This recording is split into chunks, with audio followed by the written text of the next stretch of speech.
gospel today made me think some about an experience I had a long time ago when I was in college. I was an art major in art studio, which meant the practice of art, and I mainly concentrated on painting and drawing, which is what I still do now in my spare time.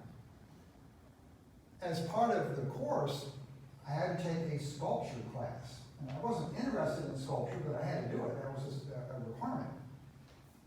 The final project for the class was to create a sculpture and then bring it to the class for the professor to see. And then you would be graded on whatever you created. Well, as a good student, I waited till the last minute.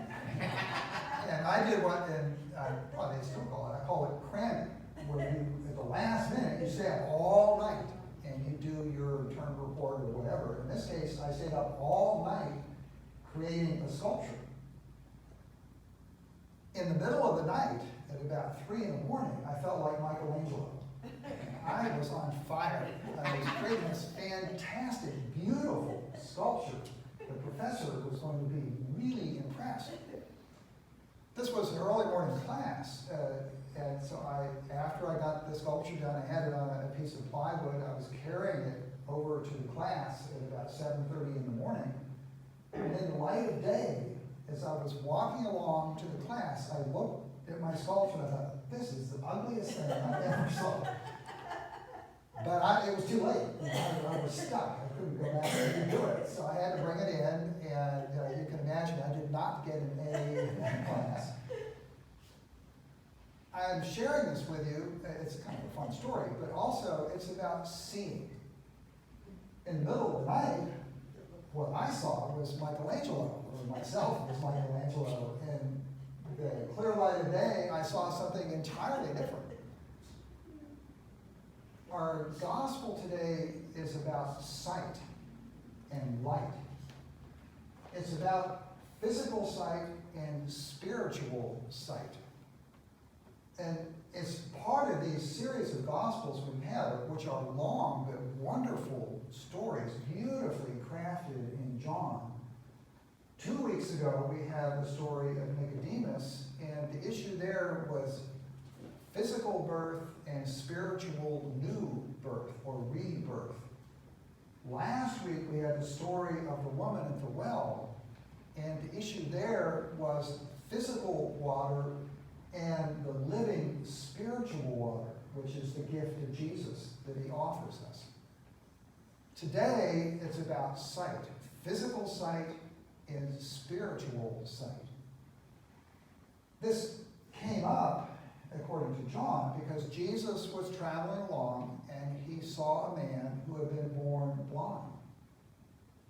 Before he healed him, Jesus made a statement where he said, I am the light of the world. When he said that, clearly he was talking about spiritual light. He wasn't a physical light for the world, but a spiritual light for all people. And then he healed the man. Once he had healed him, there ensued a long discussion back and forth and some argument about what had happened. Was the man really healed or not? Who is it that did the healing?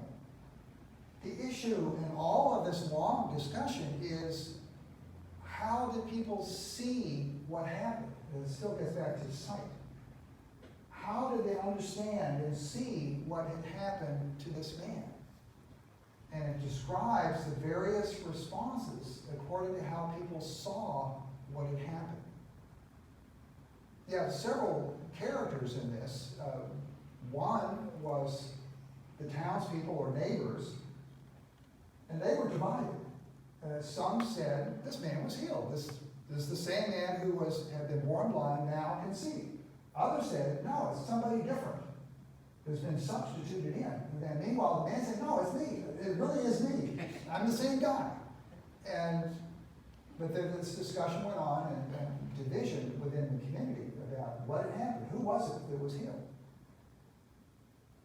And then you have his parents. The religious leaders went to the parents of this man and asked, what happened?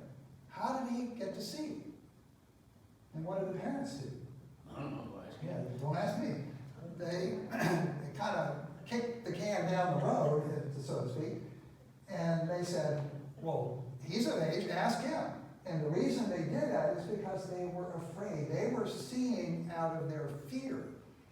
They were afraid, with good reason, that they would be kicked out of the synagogue if they said that our son was healed by Jesus. And so they just referred them to the son. And then you have the religious leaders. And just a note on this, it's really important in reading John to remember when John says the Jews, what he means is the religious leaders. He's not talking about all Jews. John himself was a Jew. Jesus was a Jew. All his earliest followers were Jews. So the Gospel of John is not anti-Jew or anti-Semitic in this. When John says the Jews, he means the religious leaders, people like the Pharisees. And so these religious leaders, their response was to deny what happened. They were seeing out of their own conception or preconception that Jesus was a threat to them. They were worried that all these people were going to follow Jesus and not them. And they had a reason, and they might have believed sincerely, but also may have just jumped on this as a way to criticize Jesus. What day of the week did Jesus do the healing? On the Sabbath day, the Saturday. It was considered work to do a healing, and you weren't supposed to work on the Sabbath. So that's why they were criticizing Jesus. They were saying, if he were a man of God, he would have done this on Sunday or Monday or Tuesday, but not the Sabbath day. He's disobeying the law of Moses by doing this work of healing on the Sabbath day. So they wouldn't believe. And they were seeing out of their preconception that this couldn't be done by a good person, this act of healing. And then there's the man who was healed. He took a very practical kind of standpoint. People were arguing, and this guy kind of in the middle of all this, and all these arguments going on about what had happened, who had done it, is this a man of God or not? And what he said, I don't know if this man who healed me is a sinner or not, but what I do know, though I was blind, now I see. That I know. And then he said, this man must be a prophet. And later on, after this man who had been born blind and was healed, he was kicked out of the synagogue. What his parents feared would happen to them did happen to him. He was booted out of the synagogue by the religious leaders. Then Jesus went to him and said, do you believe in the Son of Man? The Son of Man in the Hebrew Scripture was a term for God's chosen one who was going to come to bring in God's reign and God's rule, a messianic figure. But Jesus said, do you believe in the Son of Man? The man said, show me who this is that I might believe. And Jesus said, the one who is speaking to you is he. In other words, I am the Son of Man. I am the messianic figure.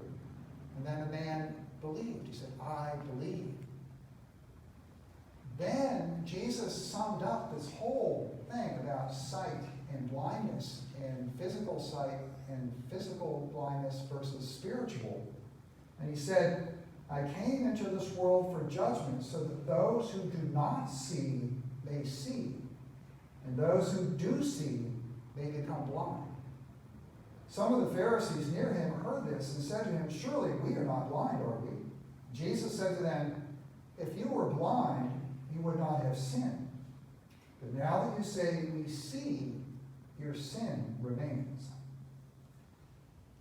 It's a little confusing. It's a beautiful wrap-up to this whole passage. And Jesus at this point is talking about spiritual sight. What he's saying is that if people believe they can see and understand it all, they've kind of got this all figured out, then they're really blind. If they know they are blind, they know they need help, then they will be given the gift of sight, spiritual sight. It's very similar to another place in the Gospels where Jesus said, I came not for the righteous, but for sinners. I came for those who know they are blind, who know they need help. And then I can help them. But those who insist that they see it, that they've got it all figured out, are truly blind.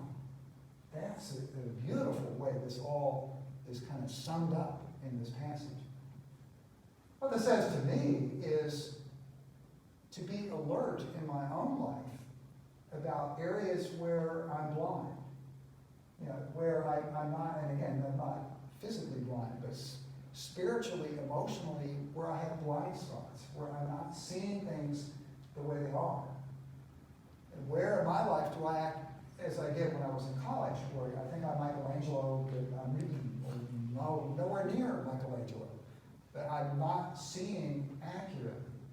And in a spiritual sense, this is a challenge to us to see how is God working in our lives and where are we missing something? Where are we blinded? And this varies from time to time in our lives. At certain times in our lives, there's things that we see clearly spiritually and other places that we're blind. Lent is a time of self-examination. Part of self-examination is to say, where, God, am I blind?